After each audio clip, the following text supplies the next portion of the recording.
Musofir birodar ajal o'shada ham yetaveradi. Namoz o'qidi, o'qimadi degan sho'tchigan o'shada ham ishlayveradi. Faqat unutib qo'yapsan-da, unutib qo'yapsan. Senga qiyin joyi nimada?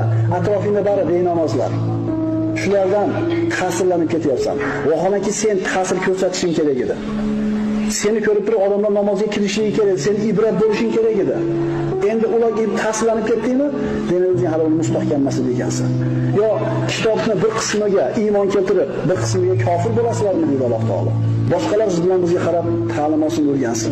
Ana shu namozini o'qimayotgan, ibodatni tashlab yuborgan odamga quloq solsangiz, sharoitini bahona qiladi. Ishim undoq, sharoitim bundoq. Endi xuddi senga o'xshab shu shaharda yurgan boshqa bir musulmonchi amal qilyapti hammasiga. Nimaga sen amal qila olmayapsan? Sen o'zing xohlamading. Agar sen o'zing xohlaganingda Alloh yo'l beradi.